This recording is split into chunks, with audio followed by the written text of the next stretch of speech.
Well, hey guys, I'm Elsa Kurt, and this is the Elsa Kurt Show. I am so glad to have you here today to listen in as I talk with Simone Collins. We're going to be talking about her book, The Pragmatist's Guide to Crafting Religion. Yes, I had to look down. Right back in 1 minute. Oh, what is wrong with you? Sorry, I thought I canceled this subscription and I still have it. I really need to figure out how to handle my finances better. Yeah, no, I used to have the same problem. I just use hiatus. Hiatus? It's super easy. I'll explain it to you. Just no more of those weird growly sounds, please. Download the app. You'll be able to see all your subscriptions and cancel the ones that you don't need or want. See which of your monthly bills are negotiable, and Hiatus will negotiate for you. And you'll be able to set up a custom budget.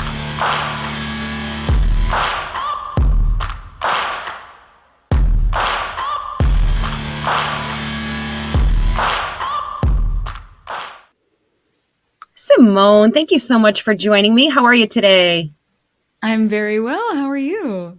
I am excellent, and we cannot pass up this opportunity to talk about, for a moment at least, that perfect baby you're holding right there. Congratulations. Thank you. Yes, it's nice to be joined today as well with Titan Invictus, our first daughter. She's our third baby. And I'm to a great extent, the Pragmatist's Guide to Crafting Religion is a very prenatalist book. It is about having kids, raising your kids in your culture, and using that 18 approximate year period as a sales pitch for your culture, your values, and your way of life in hopes that your kids pass that on down to kids of their own someday. Now, this is actually part of a series. Yes, this is the fourth book. Is that right? It's the fifth, which is wild to us. Yeah. Yes.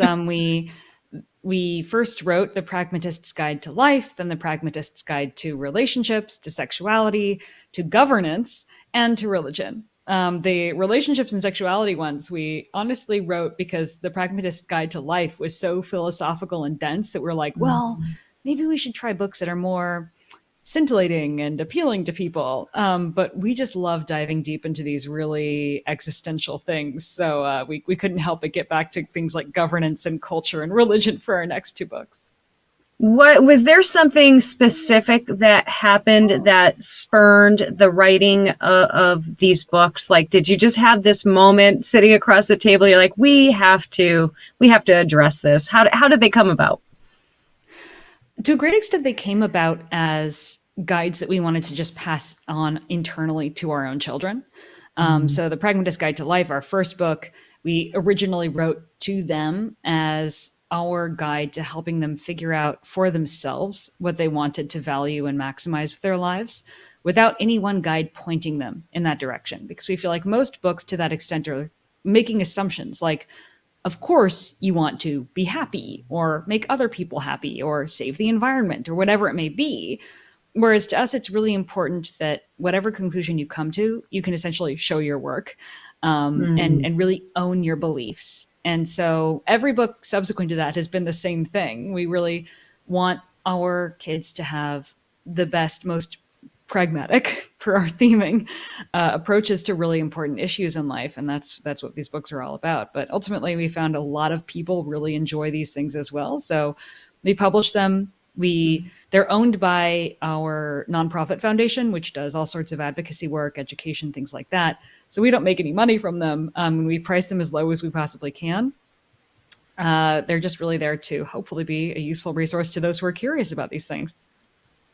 I love that. And it's such an important time for guides like these because and I don't want to be dramatic, but I can't see it any other way but to say that we are in such an incredibly bad moral, ethical values state in this country and really probably in the world right now. There's so much happening that your approach and these types of books and guides really, I think, are so important to have because it takes us back to traditional values and common sense. It sounds like there's a lot of common sense going on in there. Tell me a little bit about, well, we'll talk about this specific one, the newest release. Tell me a little bit about what's inside there. What can we find in there? Yeah, you totally hit the nail on the head with with your comment. We feel like there's this huge departure in modern times from traditional cultural values, from religious practices and traditions, from long standing inherited cultures. People have kind of thrown them out, like, oh, this part doesn't make sense, so I'm just not going to do any of it. Things like, ritual fasting and all sorts of religious traditions. And yet, we're seeing this crisis of mental health, of community, of relationships, of happiness, of economic well-being, of the ability to even just be an independent adult. And then the funny thing is, in these, we'll say, post-tradition, post-culture societies, groups that are very highly educated, they're kind of rediscovering a lot of these practices. They're like, oh, well, intermittent fasting is like the thing, and all these other practices like gratitude journals and all these sorts of things really harken back to ancient religious traditions and many longstanding traditional cultures that are still very much here and available. We're trying to say, hey, maybe there's something to these. Maybe we should revisit these. And the ultimate goal of the Pragmatist Guide to Crafting Religion is to either, if you're coming from a secular background and you feel like you really want that community, you want those traditions to help you to learn from the traditions of religions and cultures that impart a lot of power and fitness, essentially, to those who practice them, to enable them to create their own traditions. But more importantly for us, to a great extent, we want to help people who come from religious backgrounds, who come from traditional backgrounds and really care about them, to reinforce and protect those cultures, to make them what we call intergenerationally durable. Because what we're seeing happening more and more is people are growing up with really amazing, religious and cultural backgrounds, totally dropping them after going to school, after going to university, after entering, the workforce. And they're losing their mental health, they're losing their well-being, they're not having kids. All these things are getting lost. So we're also looking at how you can take an existing culture that's really important, that we don't want to see go extinct, and reinforcing it so it can survive in a modern age of TikTok and Facebook and all these other institutions that are really eroding a lot of these important cultures. Would you say that I know that there has been a decline in the birth rate, really, of people having children. Is it an exaggeration or accurate to say that it's drastic? It is absolutely drastic. And what happens a lot is people look at population levels and they say, oh, but no, population's still growing. And, I don't think this is a problem. And hey, with the environment being strained as it is, isn't it kind of a good thing if populations collapse? There's a couple of responses that we have to this. I mean, first off, the population will continue to grow and look like it's growing for a while because there are still some very high growth nations in terms of birth rates, most of them being like in Africa, where the most developing countries are, because high birth rates track very closely to poverty. And there are still many impoverished countries. However, most developed nations, those representing half of the world's population, are below repopulation rate. That means that those populations are going to decline going forward. So a lot of the nations that anyone who's listening to this is probably living somewhere where their populations are going to soon be collapsing, which is important because most of these nations, their cities, their financial instruments, their stock markets, their pension funds are all built on the premise of a constantly growing population. We're sort of sitting and living within, governmentally, economically, socially, on a pyramid scheme, which is fine as long as there's some chump in the bottom buying into it. But guess what? We're not creating those chumps anymore. And while for now it may seem like there are enough people, and there are technically, a lot of these people are past fertility window. They're 50 years old or older. So they're going to be around for a while. They're going to show up in population figures. But then once they disappear, things fall off very quickly. And suddenly populations start dipping very quickly. And by that point, it's already way too late. You can't correct that. So what we're going to expect in these developed nations where populations are about to decline extremely rapidly is more Detroit-like situations. Detroit shows us a picture of what a city looks like when it experiences a rapid population decline. Suddenly, the tax base is no longer able to maintain roads, infrastructure, plumbing. The tax base goes totally wonky. Wealthy people leave the city in droves because they're not getting the service that they expect, which causes taxes to go up even higher on the average person. The politics shift. It just becomes a complete hellscape. I mean, I'm not saying Detroit is Yeah. a hellscape. It's recovering in interesting ways, or they're trying to make do. But I don't think most people think of Detroit as the model American city. You know, it doesn't represent the American dream to people. And these are all things that we can plan for and prepare for. We're not saying that population should be growing indefinitely and exponentially forever. You know, it does make sense for population levels to level off, but if we're going to do that, we should probably plan for it in a way where it doesn't lead to economic collapse and the collapse of cities and all sorts of other scary things. The other part of this is that a lot of cultures are at risk of just disappearing in the face of this demographic collapse. And that's where the Pragmatist Guide to Religion comes in, and why we're trying to give various cultures and religions tools to become intergenerationally durable. Because many of these groups, even Mormons, are starting to see a population collapse, which I never thought would happen. No. You know, you think, well, at least, you know, we'll have Mormons in the future. Well, maybe not even that, right? Which is devastating to me because I'm like the biggest LDS fan ever. That it's very scary to think that in the future we could have literally a cultural monoculture where there are only a few cultures left that maintain very high birth rates.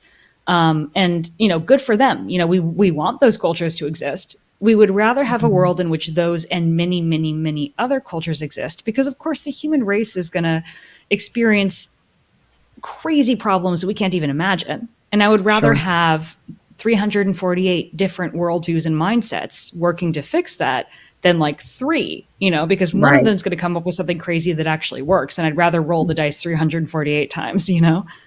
Yeah, that makes perfect sense. And you know, you really, your whole response was such a perfect rebuttal to a question I was thinking that some people hearing this initially might think or say, which is, decline in population growth. Good, great. That's not a bad thing. How can that be a bad thing? More food for the people. But your explanation of how the multi layers of effects that would have, it really paints a heck of a picture of how bad that could actually be. And it's just fascinating to me because I know there are some very big, I won't even say his name because we won't even be able to air this on like YouTube if I say the name in a negative light. But there is a very wealthy man who is all for depopulation and thinning the herd and you know, things like that. I've actually heard those types of statements. And you know, it scared me when I heard it. Like, that sounds wrong. And anybody listening to that and thinking sounds good has to be out of their mind. And you've given the perfect explanation as to why that's crazy. Yeah, I think there's a lot of logic to people holding the other view, but I think they're not walking things through to their ultimate conclusion. They're thinking about the short-term effects, and they're not thinking about where they ultimately take us. For example, of course, this is very controversial in the face of blank slate theory, where people like to believe that everyone's starting off with exactly the same baseline. But many traits are heritable. That includes not just things like height or eye color, but actual prosociality, religiosity, political tendencies, authoritarian tendencies. These things are heritable. There are polygenic scores related to them, which means that, let's say, someone who is really environmentally minded and progressive, like these are often the groups that really want populations to collapse, and they're saying we shouldn't have kids. They're very antinatalist. What we find very ironic about those views is if they indeed choose to not have any kids, people with genetic tendencies to hold those types of beliefs will no longer exist. And people who hold sort of the opposite sorts of tendencies, and also who are much more closed-minded to other ideas, are going to be the predominant forces. because essentially an argument that many progressive groups have in the face of low birth rates in their own groups is, don't worry about it. We'll just convert everyone to our view, and then those people will carry forward our values, which logically makes sense in the short term. But as my husband, who co-wrote this book with me, really, he's the author of it, and I edit everything and ask dumb questions, and so it gets expanded by those. But as he puts it, like if there's a certain type of rhino with a big horn that gets hunted disproportionately, eventually you're not going to have any more rhinos with that big horn. And that's sort of how it goes. If you keep poaching every open-minded person from other cultures to your culture so that they carry on your values, you're essentially sterilizing those people because they're in turn not going to have kids, because that's sort of your current prescription, meaning that the only people left are those who are very resistant to outside ideas. So they're dooming themselves culturally by taking this current approach. They're just not looking at the long game. Absolutely. And now, by the very nature of the title of the book, the very concept of it, as soon as you say anything, the word religion, you have groups of people, kind of the groups of people that you're just mentioning, who will automatically find fault and be combative towards this type of book, even if they don't know what's inside it. It just has the word religion in it, so they want to fight it. Have you found has there been any kind of pushback or resistance to the whole series, really, or has it been embraced? That's a good question. We have received pushback, but mostly because people of certain cultural groups don't feel like we were critical enough against other cultural groups in the book, which to us is a good sign. If people from various, we'll say, opposing groups feel like we were too light on their enemy, and we're getting that from all sides. Hopefully we're being fairly fair. I wouldn't say we're perfectly fair. And this is our most opinionated book. Most of our books are very neutral. They just say, here's the best evidence we can find, because we can't really trust academia to give us a good prescription. So here's what we can find. You make your own decision. Here we are much more opinionated, but yeah, we've only received a lot of criticism there, and more like people who have very specific worldviews about how the world works, or who feel like certain cultural groups are making land grabs or conspiring to control everything. They often think that we're getting it wrong. But Malcolm and I, the co-author of this book, my husband, we've had the privilege of mixing with a lot of groups of leaders, politicians, CEOs, investors, very wealthy people. And as much as we understand the tendency to want to believe that there is a very organized cabal of people running the world, surprisingly, there isn't. They're often very disorganized, very dysfunctional. And as much as they have opinions on how things should work, and as much as they can throw millions, possibly billions of dollars at certain projects, they're often fairly feckless. Which is what makes us so excited about the Pragmatist Guide to Religion. Because really what we're saying here is, if you create a strong culture and you have or adopt or influence a group of people to follow that culture, and raise their own kids in that culture. It could be your own kids, it could be friends, it could be adopted kids. You can significantly shape the future of humanity. Just the impact you can have by influencing other people through culture, by raising people in a culture that they pass on, is so huge that you have more power than even the most powerful billionaires today, which is pretty meaningful and very exciting for us, at least. I love that. And I love the neutrality of it. It's you're staying in the middle, and it's really it's so incredibly practical and common sense lessons and guidance in these books that I think is so needed right now. I can't say it enough. I think Juan is putting up the book and in between us there so people can see the cover. Now, kind of sort of a segue a little bit, we're talking about the children and raising them with certain beliefs and values and things like that. Can I ask you what your feelings are on like the public school systems? Do you advocate more for homeschooling or smaller schooling, or are public schools totally fine? I'm just curious on your thoughts on. Oh my gosh. Yeah, we have such strong opinions. I mean, one of our biggest concerns is the extent to which we feel like there will be increasing pressures in the future for public school to be used to convert people to essentially the sterilizing memes that I described earlier, right? Because especially progressive groups, which are you could argue a pretty dominant force in public schools, are going to have to increasingly rely on the public school system to convert followers, to actually have people in a progressive culture. So our big concern is that as the years go on, as they run out of more and more people because they aren't having kids of their own, that governments are going to become increasingly forceful in shutting down homeschooling and shutting down private schools. We're already seeing this in New York City, for Yes. example, with all these initiatives against private schooling, homeschooling. It really, really worries us. So we're huge advocates of school choice because, frankly, we think families should have the ability to raise children in the culture that they choose and to give them the education that they think is best for them, especially these days.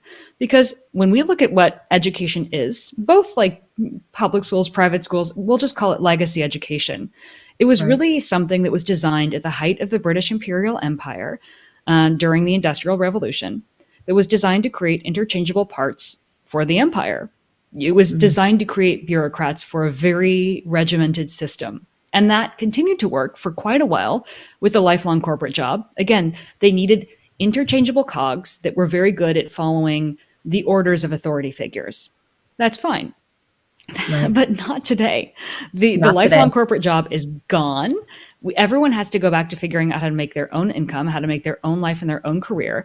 And school not only is not setting people up for that, it's really only optimizing people around following the orders of arbitrary authority figures. It's also not teaching people how to make their own friends, how to have good mental health, how to just do practical things like fix a car or maintain a household. So we also just feel like the public school system and most of the private school system is not effective at doing its job.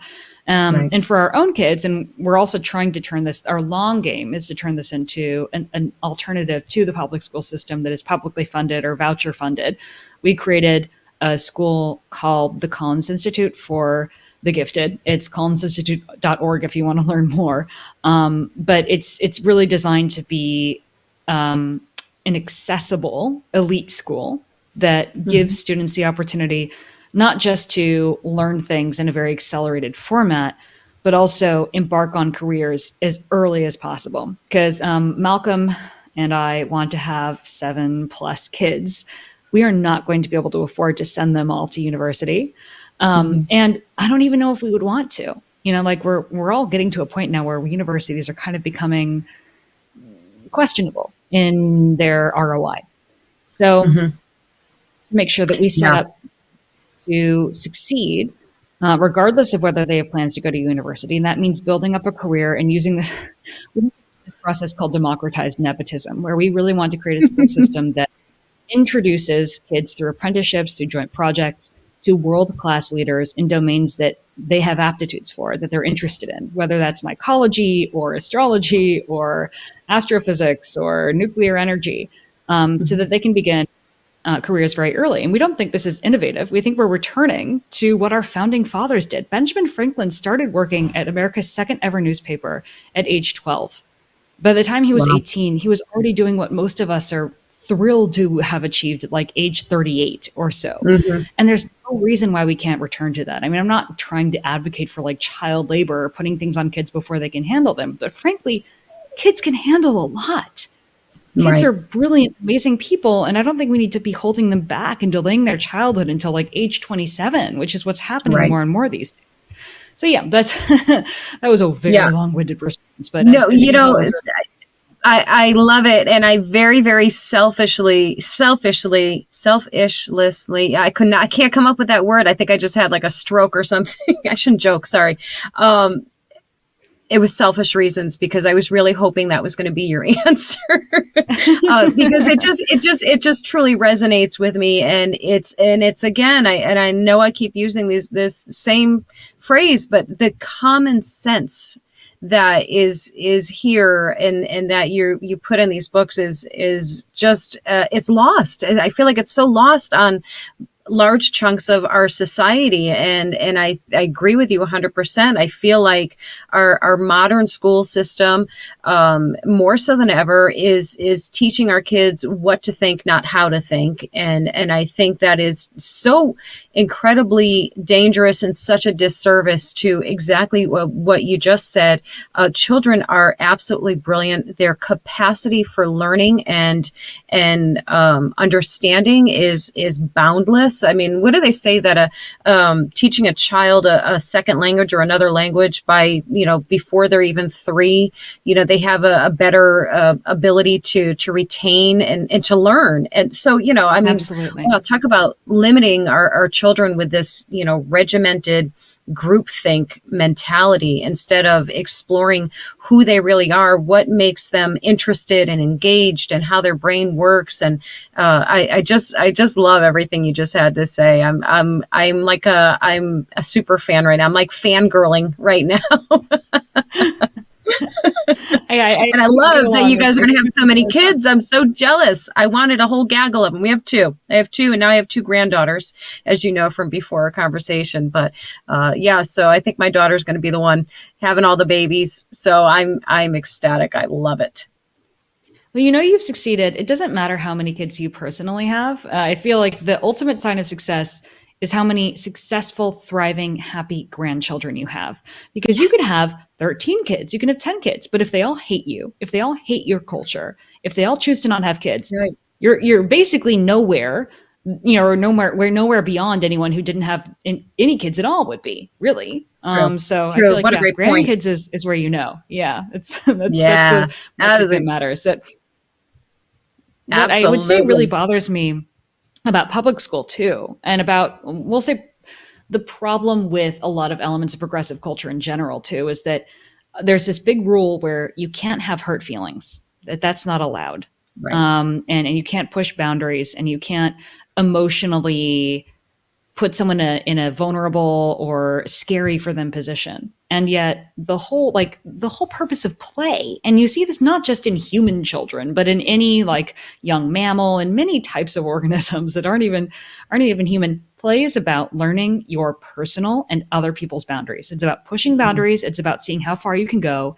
And it's about learning to navigate those so that as an adult, you can deal with hardship and overcome adversity in an effective way. But you need to have that chance to play and get hurt and have your feelings hurt as a kid, so that when the stakes are actually real, when you're not in a protected environment where everything's just kind of pretend and for fun, you can handle things, you can handle setbacks, and you can bounce back. And you also know when to push someone else and when not to push someone else.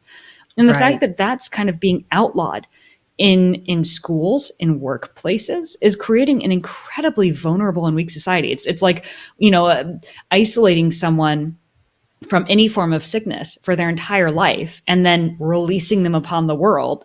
And then, what they're like, they're going to instantly die because they're going to be exposed to all these diseases. Yeah. And expecting them to thrive with no preparation oh boy. So no truer words could be spoken. That is such a fact. And you're so right. I don't want to say we, but this society is breeding,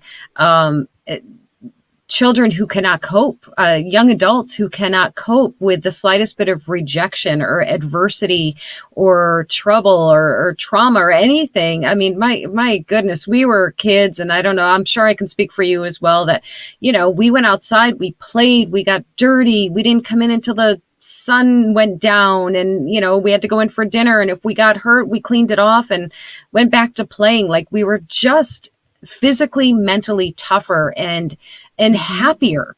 And I think that's kind of the word right there. I know I remember my childhood with absolute fondness, and I grew up in the 70s. It was a mess, but great it's a memories. Mess. Yeah, it was a Yeah. beautiful mess. What a great way to put it. Absolutely. And, I want that for my grandkids. I want them to live a beautiful mess, get dirty, fall down, learn that getting hurt physically and emotionally isn't the end of the world. And it It's how actually you just grow teaches you. stronger. Yeah, it teaches you how strong you are. If you never have adversity, you will never know how strong you are. And I Exactly. love the whole concept and the brilliance of your guides. And I would love for you to tell everyone where they can find them. That's the most important. Where can we find them? Absolutely. You can go on Amazon and find Pragmatist's Guide to Life, Religion, Governance, Sexuality, and Relationships. And also our website is pragmatist.guide. Outstanding. Simone, I can't thank you enough for coming on the show. Thank you for sharing your story and your beautiful baby. Hello, sweet Yeah, say goodbye, face. Titan. She's And so literally sweet. the best baby. Like, she's like, I don't care. I'm just resting very peacefully, enjoying everything. Thank you so much for coming Yeah, on the such is show. the life. Thank you I so much. love It it. was wonderful seeing you. You too. Take care now. All right, guys, this has been the Elsa Kurt Show. That was Simone Collins. Go check out those books. They are amazing. We will see you in the next episode. Take care. Hey, family, if you're looking for the perfect gift for the reader in your life, why not check out one of my books? They're all available on Amazon and most major online book retailers, as well as elsakurt.com.